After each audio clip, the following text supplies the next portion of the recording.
Chicago, Illinois, a great city of great mixtures. Mixtures of the old and of the new, mixtures of architecture, of streets, and of people. Streets like 18th Street, and people like Crazy Tony. To some people, just a name on a wall. To others, he still remains a symbol of viciousness. This man is not an actor. He's an inmate of the state penitentiary. And I didn't want to hit him, you know, but I was scared. I didn't want to shoot him, so I hit him with the gun barrel. So I hit him twice, and he was out.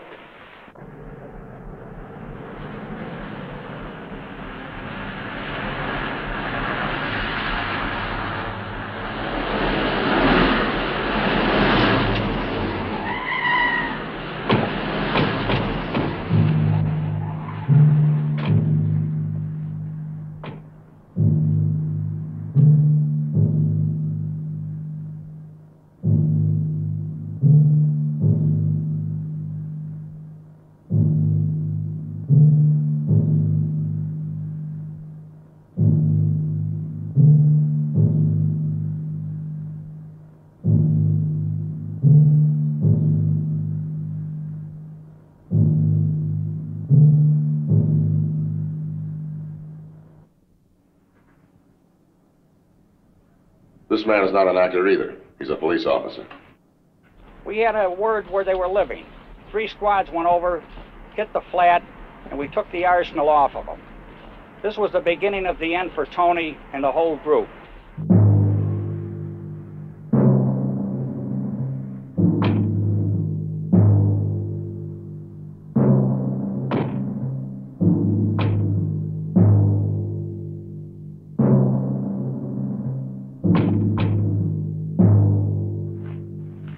This week, something special from Chicago, addressed to young people everywhere. Each of the programs in this series is selected by a different police force from their own documented records. Each week, you will see a different police force in action, meet the actual participants, witnesses, criminals, and their victims.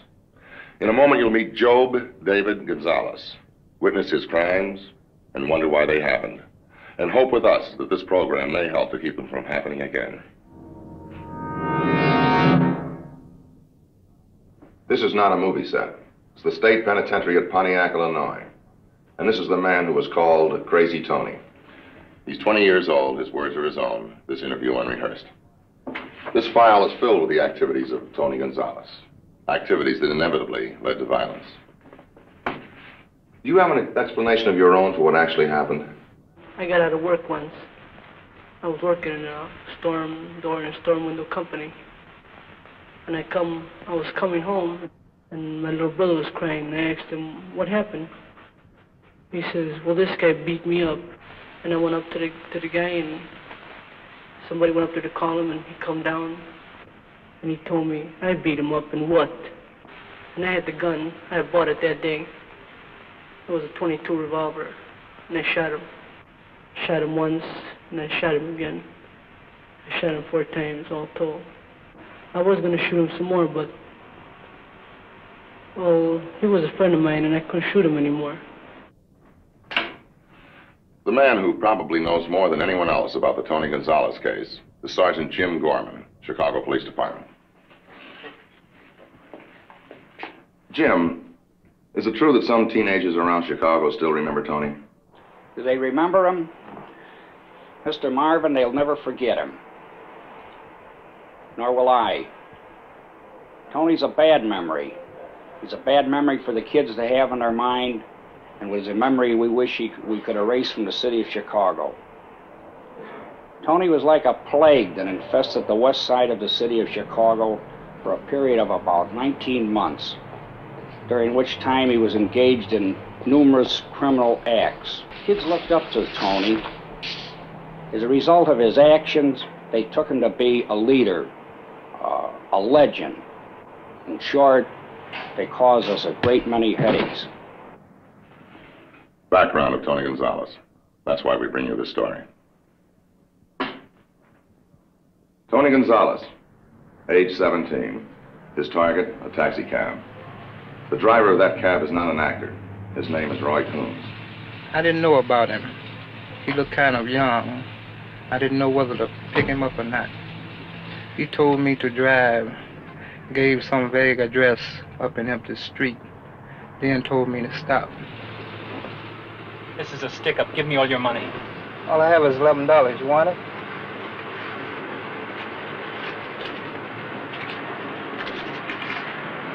I said all of it, all of it. All I have is some change. You want that? The gun went off. Accidentally. I was drinking at the time.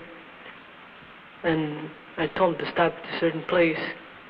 And I was sitting back with the gun in my hand. As I stepped forward, the gun went off.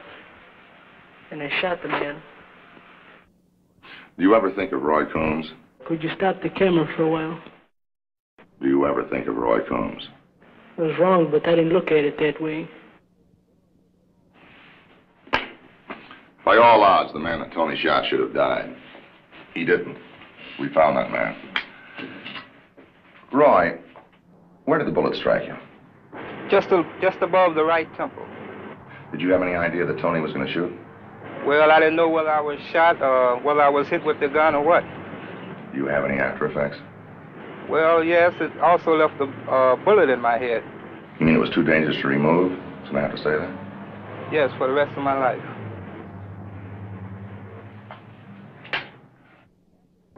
After the shooting of Roy Combs, the cab driver, the detail to catch Tony was doubled.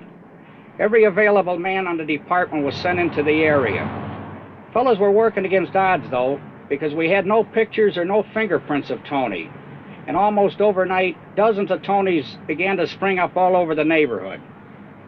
Every time they would stop him, they'd think they had Tony, but it was another imitation. We knew that somewhere among the crowd of imitations, Tony had to be.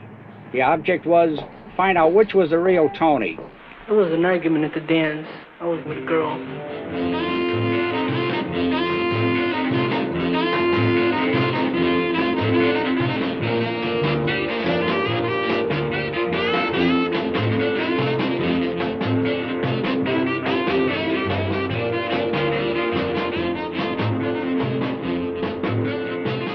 And there was a lot of them there.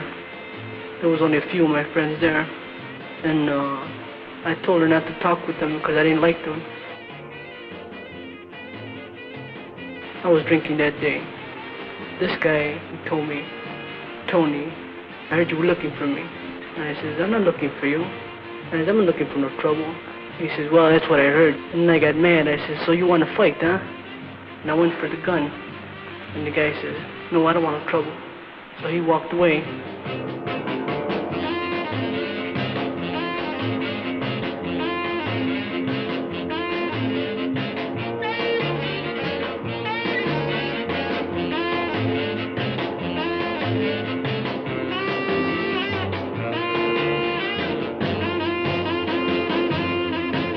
Just then, a girl walked toward me.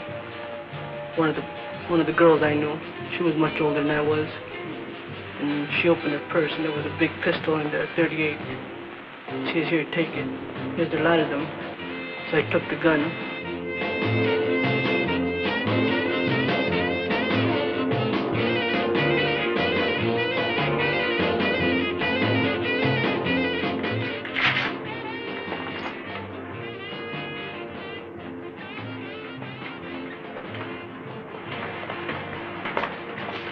Guys still looking for Rumble? When it came to buying trouble, Tony was a big spender. But it wasn't murder. Again, his victim lived and is here to talk about it. His name is Frank Missoula. Frank, what did Tony do when he pulled the gun? He shot me 5 times, 2 in the leg and 3 in the side. You mean he didn't just want to shoot you, he wanted to make sure that you were dead? Oh, yes. I thank the good Lord up above that I'm still here. Another outburst of the violence of Tony Gonzalez.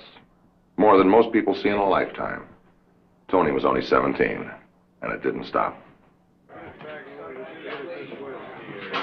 Further reports of Tony's crimes were coming into Police Control Recording Center. Robberies, beatings, shootings. A citywide dragnet was laid out. But imitations of Tony stood around on street corners just waiting for aroused by the police, challenging police officers to identify them as the real Tony Gonzalez. and waiting to have a good laugh. Covering for Tony like that, it went to Tony's head.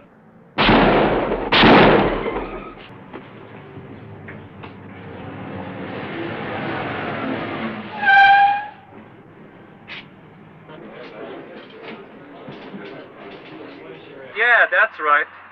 Tony Gonzalez. I blasted your squadron this afternoon. That was just a warning. From now on, you keep your cops, all cops, off 18th Street. Because if you don't, I'm gonna shoot the first one I see. I'll shoot the first one I see. Complete and utter disregard for society, law and order, human life.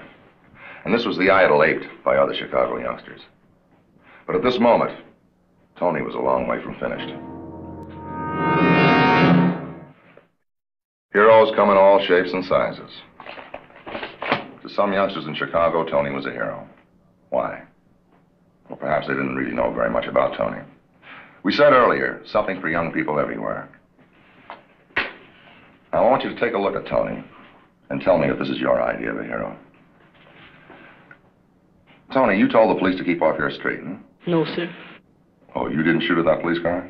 No, sir, I never did that neither. Well, did you make the phone call? No, I never called no officers or... Well, let's skip that for a minute.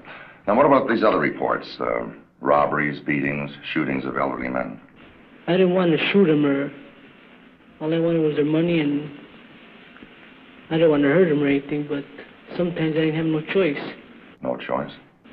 They came at me, and I had to shoot them. I told them not to, and they would keep coming.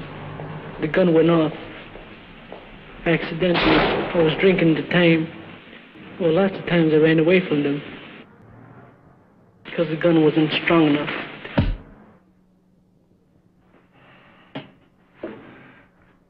Jim, was there any reaction in Tony's neighborhood to this kind of violence? As the wave of robberies and pistol whippings continued, Tony earned a new name of Crazy. He was now known as Crazy Tony. Well, did any of the people in the neighborhood supply any leads? I mean, did the police let them know that they were closing in on Tony? The word went out, apprehend him, take him off the street. We had help from many sources. Some of them we knew, some sources were anonymous.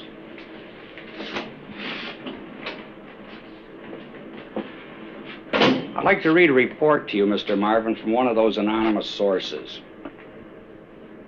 We had a letter from Mrs. Z. She stated that at her request, Tony had telephoned and talked to her for 2.5 hours. She questioned him about his alleged crimes. Tony stated he was responsible for some of them, but not for others. Mrs. Z told him his mother was sick and was in desperate straits.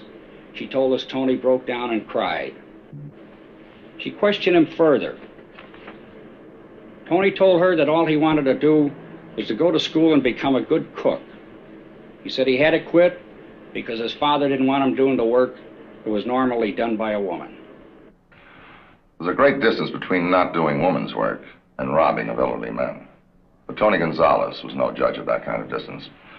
Police records indicate that he kept up his attacks with such savagery and frequency that even he realized he could not stay in Chicago. All he needed to get away was one last big strike. He picked a jewelry store.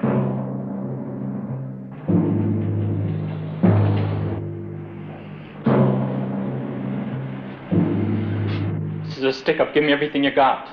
You must be kidding. I'm not kidding, lady. I Well, want get everything out. you got. This is a stick-up. Get out of here. I told you I want everything you got. Get out of here. Go on, get out of here.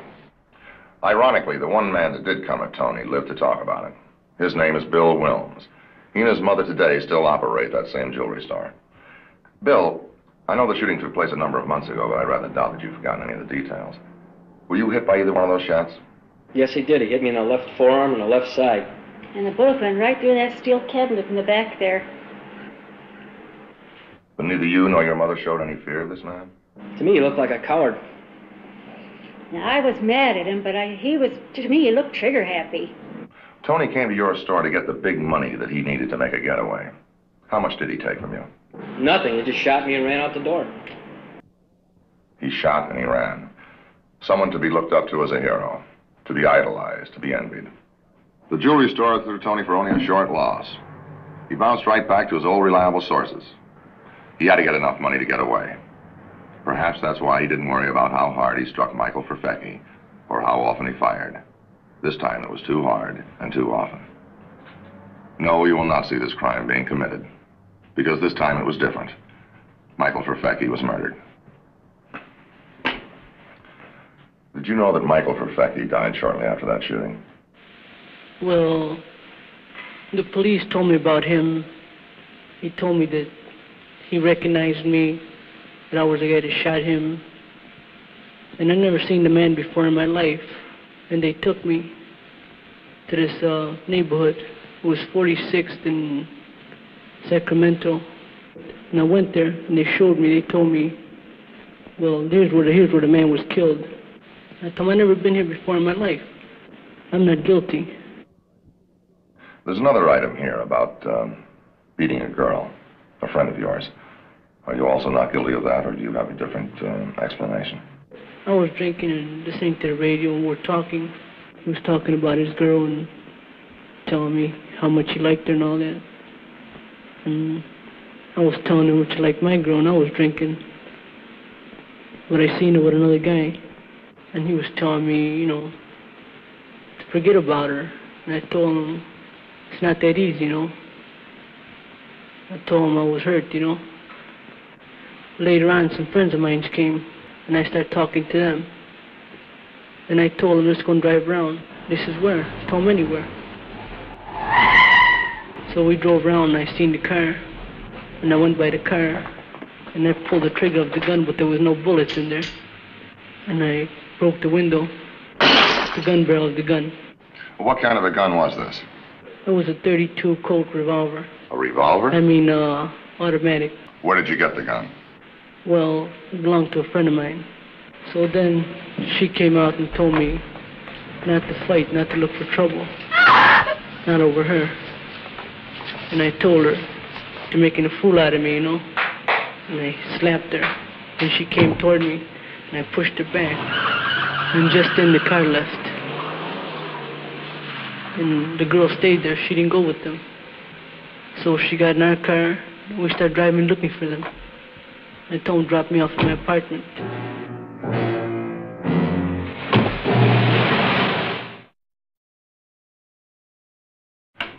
Jim, you had a lot of people looking for Tony. Someone must have come up with the right lead. What was it? The end came 2 nights later, when Tony was walking his girlfriend home, and the detective walked into a stakeout that we had instituted in front of his girlfriend's home. I was walking her. I seen the detectives about half a block away. I told her, here comes the cops.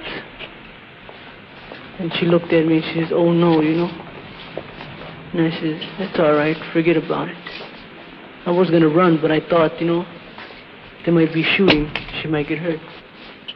And they grabbed me and started going through my body, you know, see if I had anything.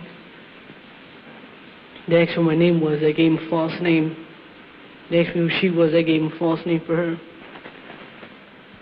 And they pulled the gun out and they asked me, what's this? And they pulled a knife out of my pocket. So I had the knife in my hand, wasn't in my pocket. So I gave them the gun, the knife, and they had the gun already. And they pulled the gun in my head and told me to don't move, and they handcuffed me. And the guy told me, you know, he says, oh, now we got him, so you're crazy, Tony, huh? After you were apprehended, you must have known that you'd have to stand trial for murder. Now, you said a number of times that you didn't do these things. You had never been in these places. Yet at the trial, you pleaded guilty. Yes, I pleaded guilty. I signed a confession and pleaded guilty because I got too much publicity, and I was afraid of getting the chair.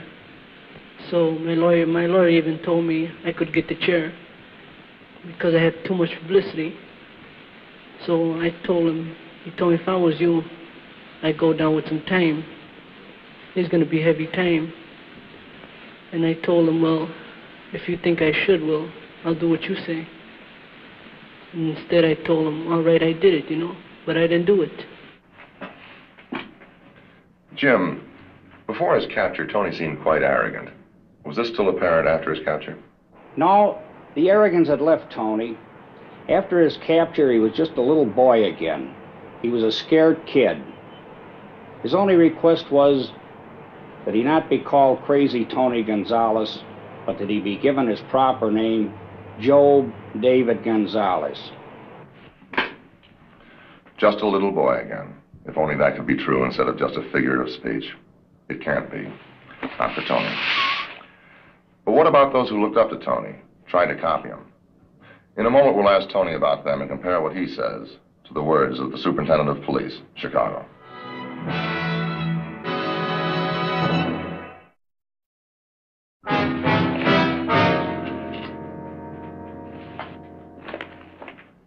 This file is filled with the activities of Tony Gonzalez.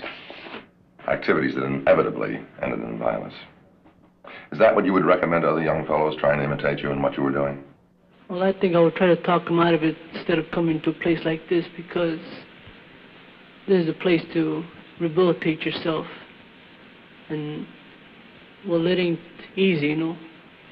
It's better if you were out there in the street to try to do right and let them go to school and get something up in your head. This is O.W. Wilson, Superintendent of Police, Chicago, Illinois. We constantly hear about the need for improved physical fitness for our youth.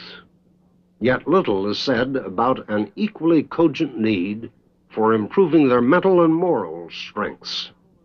Tony Gonzalez was a case in point. He was weak, perhaps not physically, but certainly mentally and morally. He had an imperfect vision of success, of bigness. He thought it could be attained by swagger, by brutality and savage assaults on the weak and the old. Tony was no hero. He was a coward. He was a nobody who could have been a somebody if someone had just cared to give him guidance on the right way to live. But no one seemed to care, or to care enough. The Chicago police had to put Crazy Tony away where he can no longer prey on the old and the helpless. He represented a sick facet of our society, the deprived, the unwanted, the untrained product of an unhealthy, broken home situation. Perhaps we should feel sorry for Tony Gonzalez, but we cannot condone his actions merely because we understand his motivations. Many youngsters faced with identical social problems react in acceptable ways and by vigor and application achieve success.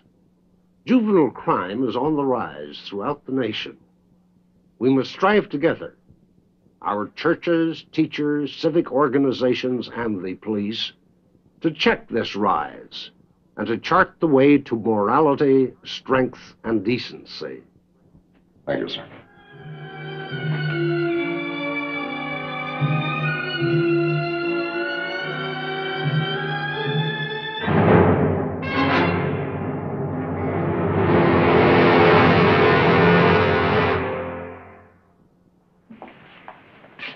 Next week and every week on this program, you will see another police force in action. You will have the opportunity of seeing and hearing many police chiefs of our leading cities. These are reports from just one 24-hour period. The officer must be trained to handle any emergency. The hijacker or armed robber is one of the most dangerous. You will see the actual criminals interviewed in the penitentiaries. So I shot him 5 times. But it wasn't so much trying to shoot them, it was trying to stop them from shooting me. I know better than shoot the police. You will see today's modern police officer fighting a successful battle against crime. Crime that ranges from bank robbery in Pittsburgh to kidnapping in Chicago. The cleanup of a narcotics ring by the New Orleans police. And the saving of a baby's life by the police force in Cincinnati. You will see one of the outstanding stories of every major city, selected by the police department of that city. You will see the story as it actually happened, where it happened, and meet the people to whom it happened.